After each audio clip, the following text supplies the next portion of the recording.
Et Shalom Akim, Shalom, commençant comme toujours en donnant toute honneur et toute gloire à notre Seigneur, notre pouvoir, Yahweh, Bahasham, Yahweh Shai, Bahasham Kodash, Brakata Yahweh, Brakata Yahweh Shai, Bahasham Kodash, et tout bonheur et respect aux apôtres de Great Nostone établis par notre Seigneur pour guider l'élection de la nation d'Israël et bien sûr Shalom, mon élus.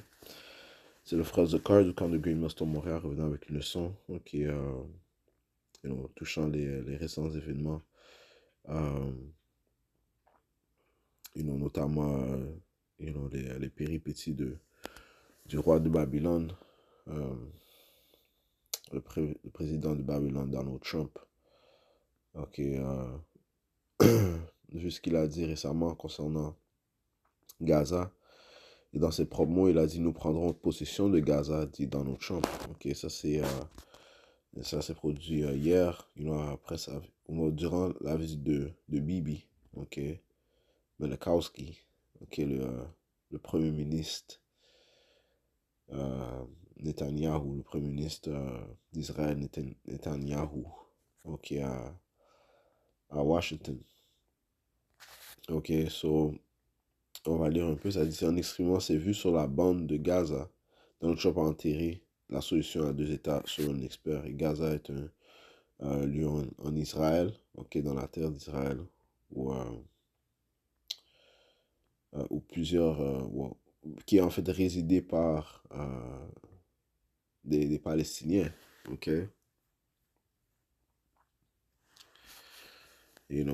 c'est populé par des Palestiniens, mais il y a des grands conflits là-bas, Trump a dit que la solution c'est que les États-Unis la possèdent, Si Donald Trump a dit vouloir prendre le contrôle de la bande de Gaza, dont il ambitionne d'en faire la côte d'Azur du Moyen-Orient.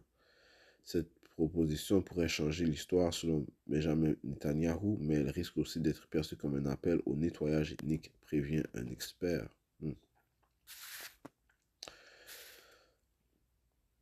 Les États-Unis vont prendre le contrôle de la bande de Gaza et nous allons faire du bon boulot avec, a déclaré le président des États-Unis lors d'une conférence de presse aux côtés de Netanyahou de passage à la Maison Blanche mardi. Il a comparé le territoire palestinien en un chantier de démolition.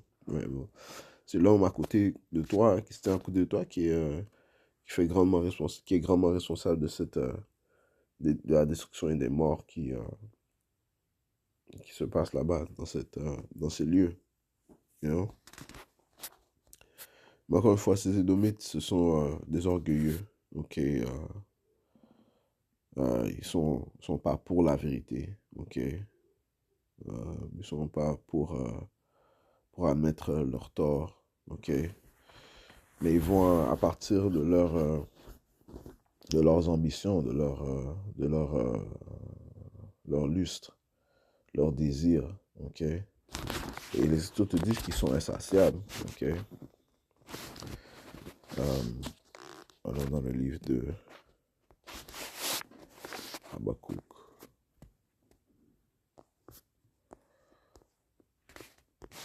chapitre 2, verset 4, ça dit, voici son âme qui s'enorgueillit, n'est pas intègre en lui, mais le juste vivra par sa foi. Ce sont ces Édomites qui n'ont pas un esprit intègre en eux, et leur esprit est un esprit orgueilleux, pour dire que tu vas posséder une terre qui est à l'autre bout de l'océan Atlantique, c'est complètement orgueilleux, man. Tandis que tu as des problèmes aux États-Unis, les problèmes d'inflation n'ont pas été réglés. Il y a plein de problèmes aux États-Unis. Mais ce qui prouve que ces Américains sont là pour faire... les Américains protègent ces Amalékites, man. Ces soi-disant juifs, man. Alright. Et ils font la volonté de ces soi-disant juifs, commençant par les familles banquières. Sur verset 5, ça dit, et aussi parce qu'ils transgressent par le vin. Le vin sont les différentes philosophies, inique et satanique. Ça dit ici, il est un homme orgueilleux qui ne reste pas tranquille chez lui. Ouais, ça, ce sont ces Édomites. Il ne reste pas tranquille chez eux. You know? Qui élargit son désir comme l'enfer et comme la mort. Ok? Les Écritures te disent que comment l'enfer est jamais satisfait. Ok?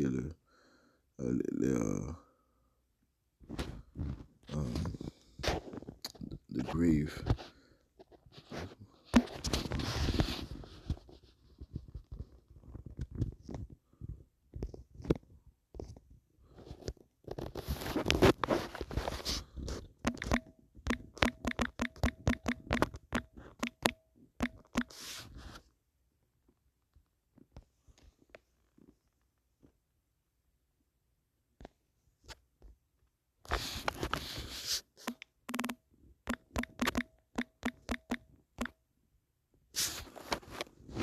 Patientez un instant.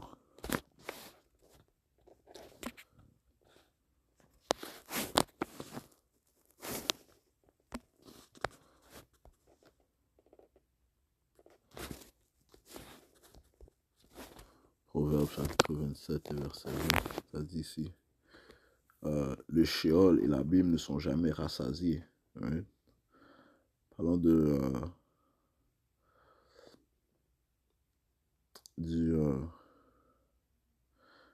l'enfer, you know, sous la terre, où est-ce que tu enterres où est-ce que tu enterres les morts, ok? Le Sheol et l'abîme ne sont jamais rassasiés, de même les yeux de l'homme ne sont jamais rassasiés, ok? Ok.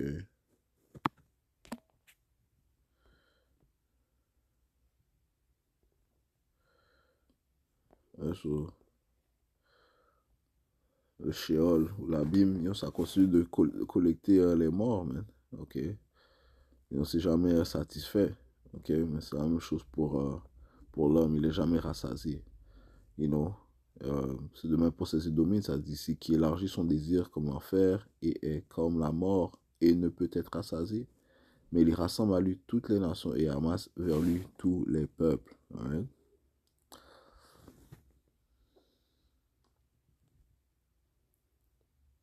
Ok. So, ils font que posséder des terres qui ne leur appartiennent pas, man. You know, avec leur orgueil. Ok. Pas que la terre appartient à ces Palestiniens non plus. Ça appartient pas à ces Ishmaélites. À, à moins que certains d'entre eux sont des Israélites, la terre ne leur appartient pas non plus. Tout comme ça appartient pas à ces soi-disant juifs. Ok. Ces Amalékites. Ok. La terre appartient aux Israélites, les soi-disant noirs, latinos et amérindiens. Ok. Ouais, ça dit ici.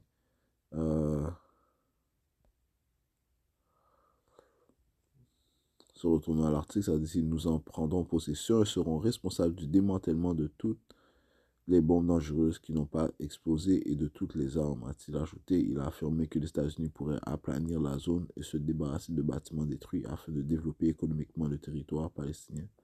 Ce faisant, a dit le républicain, il apporterait une grande stabilité à la région. Right? So, il vient toujours avec des promesses de stabilité, d'apporter l'ordre. Mais les Écritures te disent que ces Édomites ont été donné le rôle de retirer la paix dans le monde. Ok? Lorsque tu vas dans le livre d'Apocalypse, 6e chapitre.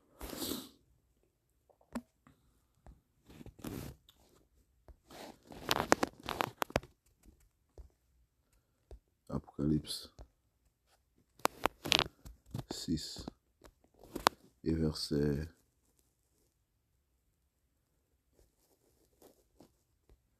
4.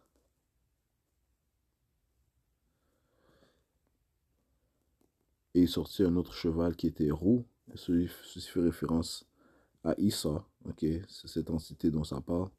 Ok? Celui qui le montait reçut le pouvoir d'ôter la paix de la terre. Right? Ça, c'est le rôle de Issa Idaman. Ok? Depuis son ascension au pouvoir, tout ce qu'il a fait, c'est retirer la paix de la terre afin que les hommes s'engorgeassent les uns les autres et on lui donna une grande épée. Ok? Avec son épée, il va détruire. Ok? Et parce qu'il est au pouvoir, il se dit qu'il peut faire ce qu'il veut, ok? Puisqu'il a l'épée, ok? Il a la puissance, il a le pouvoir militaire. Et il se dit qu'il va lui résister. C'est pour ça que il peut venir avec des paroles comme ça, ok? Trump peut venir avec des paroles comme ça, you know? Mais ça va me faire que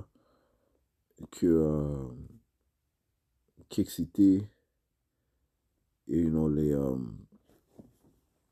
les pays voisins, man, ok? Ces Ishmaélites, ces Arabes autour, ok? You know? Tout cela ne vont faire que mener euh, tout cela va faire que qu'exciter l'arrivée de la Troisième Guerre mondiale. Ok. Ça dit de plus, M. Trump, qui a promis de se rendre lui-même dans la bande de Gaza, n'a pas exclu d'y déployer des troupes américaines pour combler un vide sécuritaire. Voilà. Ok. Nous ferons ce qui est nécessaire. Si c'est nécessaire, nous le ferons, a-t-il répondu. Interrogé à ce sujet, M. Netanyahu a estimé que la vision de M. Trump pour la bande de Gaza méritait d'être étudiée avec attention.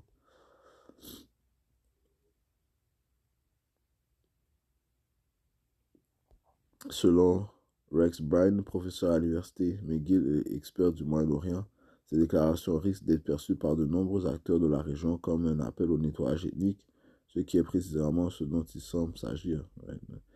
Mais ces Édomites sont les professionnels dans le nettoyage ethnique. Maintenant, ça reste à voir ce qui va se produire, ok, ce qui va envoyer des troupes américaines, s'il va vraiment posséder Gaza, ok, ça reste à voir, ok. Pour l'instant, ce ne sont que des paroles, mais on voit euh, que Trump, you know, il, il parle grandement, man, ok, il parle grandement, et you know, ça ne fait qu'exciter les choses, man, ok, you know. Ça dit ici, continuons, ça dit ici, c'est un enterrement de la solution à deux États, palestiniens et israéliens, estime Sami Aoun de l'Université de Sherbrooke, lui aussi spécialiste de la région. Donald Trump met fin à la possibilité d'honorer le rêve des Palestiniens d'avoir leur propre État.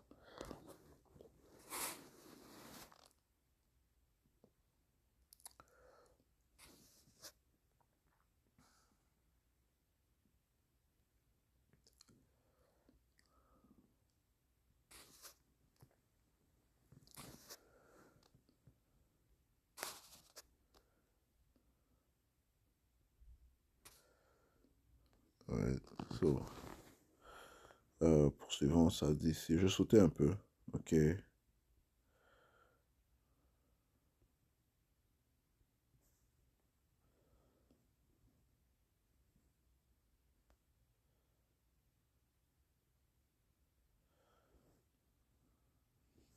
Pressé à plusieurs reprises de dire s'il contraindrait les quelques 2 millions de Gazaouis à partir, même contre leur gré, le dirigeant a répondu: je ne pense pas qu'ils me diront non. Visiblement heureux d'afficher la bonne entente entre son pays et les États-Unis, M. Netanyahu a salué en Donald Trump le meilleur ami qu'Israël ait jamais eu à la Maison-Blanche. Right, parce qu'il exécute la volonté de ces Amalekites, de ces soi-disant juifs. Ok, et encore une fois, il parle grandement, man. Ok, il est là pour avancer les choses. Ok, Trump est là pour avancer les choses, man. Ok, et prophétiquement, euh, nous savons que ce sont ces soi-disant juifs qui vont faire mener l'Amérique à la Troisième Guerre mondiale. Ok, et si réellement, euh, ils, euh, euh, si réellement ils disent que l'Amérique va posséder la base de Gaza, si par exemple les Ismaélites attaquent là-bas, eh bien, il y aura des ripostes, man. Ok, américaines, ok. So, you know, ça reste à voir, man. Ça reste à voir. Mais nous sommes dans des temps très excitants, ok. Pour ce ça dit, il est d'ailleurs le premier dirigeant étranger reçu par le républicain depuis son retour au pouvoir. Ouais. Euh,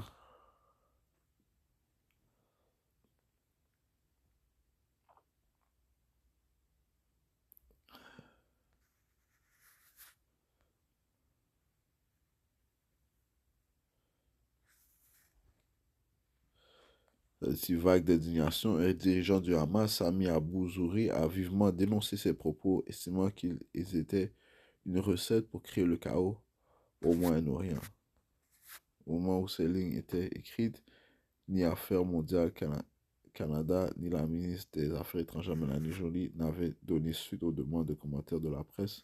La porte-parole néo-démocrate en matière d'affaires étrangères a pour sa part condamné avec force les propos de M. Trump appelant Ottawa à faire de même. C'est un crime de guerre, a écrit Heather McPherson sur X.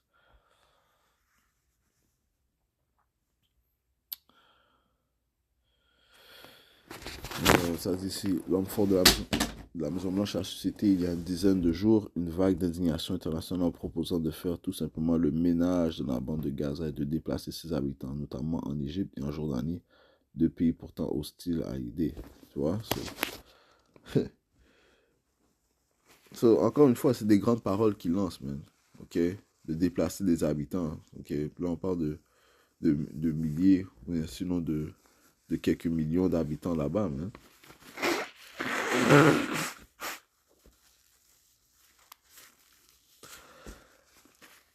Et les déplacer par force. OK? Ça doit être par force, man. Et qui va habiter là-bas maintenant? OK?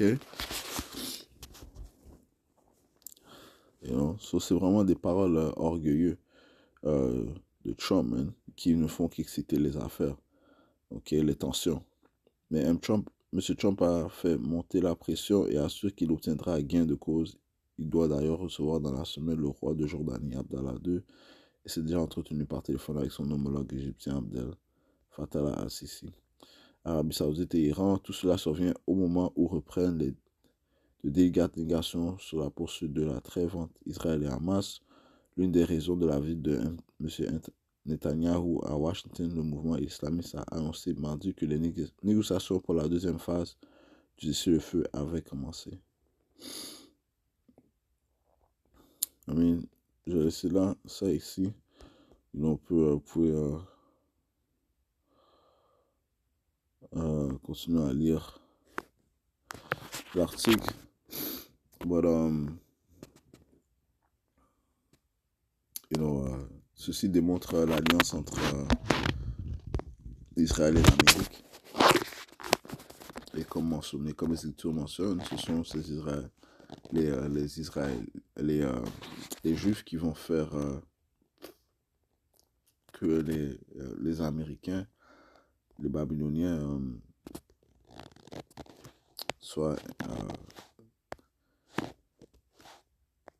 inclus dans la Troisième Guerre mondiale. Ok. Jérémie 49, verset 20, ça dit ici. C'est pourquoi entendez le conseil du Seigneur qu'il a décrété contre Édom et ses projets qu'il a projetés contre les habitants de Timon. Assurément le plus petit du troupeau, parlons de ces soi-disant juifs, ceux qui résident en Israël, assurément les plus petits du troupeau les feront avancer, feront qui avancer Babylone, assurément ils réduiront en désolation leurs habitants, ainsi qu'eux,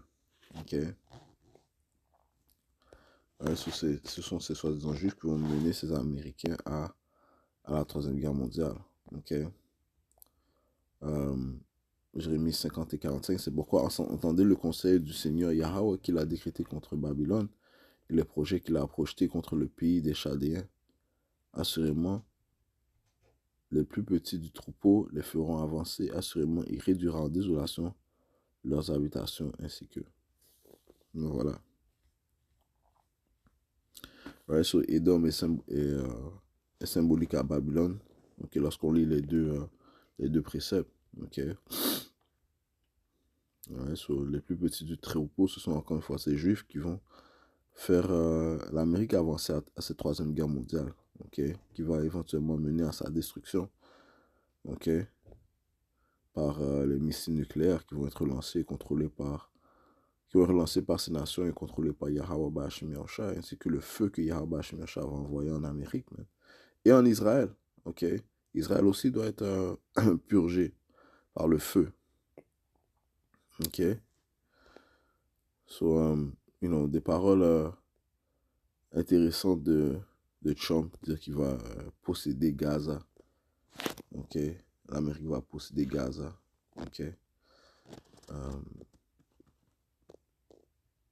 Non, tout ça, c'est pour, encore une fois, les bénéfices de ceux qui règnent, man. Ok? Commençant par ces soi-disant juifs, ok?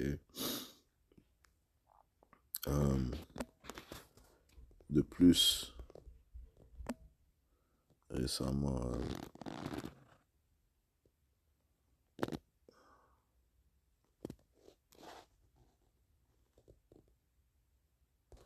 Trump a signé un décret, ok, un décret, un ordre exécutif concernant l'Iran, ok? Ça dit, si Trump dit avoir laissé des instructions pour anéantir l'Iran s'il l'assassine, le président a fait ce commentaire lors d'une visite du premier ministre israélien. Il a signé un décret visant à intensifier une campagne destinée à persuader l'Iran d'abandonner son programme nucléaire, ok? So, il dit que carrément que l'Iran ne peut pas avoir de puissance nucléaire.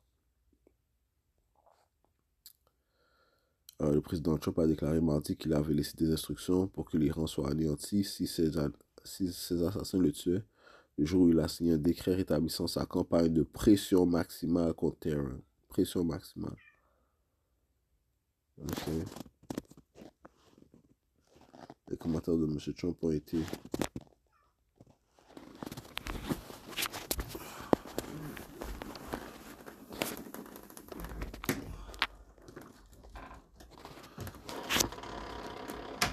formulés en réponse à une question d'un journaliste, mais le problème était plus qu'hypothétique. Juste après l'élection de M. Trump, le ministère de la Justice a inculpé plusieurs hommes qui, selon lui, avaient été entendus en train de comploter pour tuer M. Trump en septembre.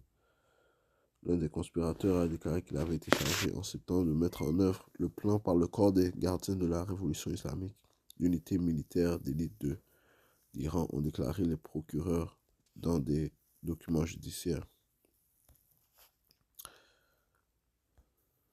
S'il faisait cela, il serait anéanti, a déclaré M. Trump mardi. Ce sera la fin, j'ai laissé des instructions. S'ils le font, ils seront anéantis, il ne restera plus rien. Ok.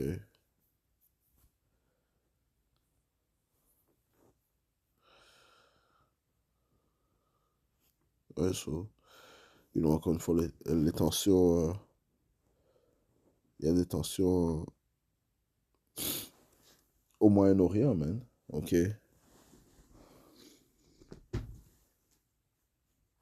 L'Amérique l'Amérique a déjà pris sa position, man. Ok. Ouais, lorsqu'on parle de pression maximale envers l'Iran, ok, ça fait que qui intensifie les conflits, man.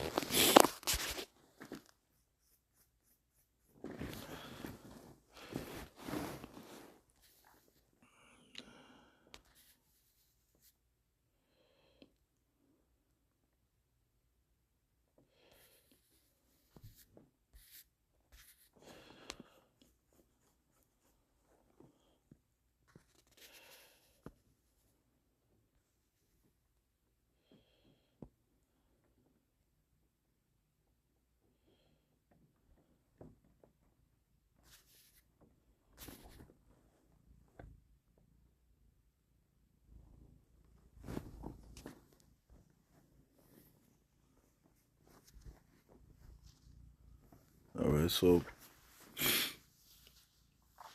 je vais pas continuer avec cela. Ok. C'était juste une mise à jour. Ok. Un ordre exécutif signé par Trump, portant sur une pression maximale qu'ils vont mettre sur l'Iran. Et le fait que Trump dit qu'il va que l'Amérique va se posséder euh, de Gaza. Ok. So, encore une fois, ça ne fait qu'exciter les choses, ok? Exciter les tensions, ok? Et c'est une démonstration de l'orgueil de ces Édomites. Et comme les Écritures te disent, l'orgueil vient avant la destruction, même. Ok, so nous sommes dans des temps très excitants. Alright, so je conclue en donnant tout honneur, toute gloire à notre Seigneur, notre pouvoir. Yahweh, Ba'ashem, Yahweh Shai, Ba'ashem Hakudash, double honneur et respect aux apôtres de Dieu. Shalom, salut.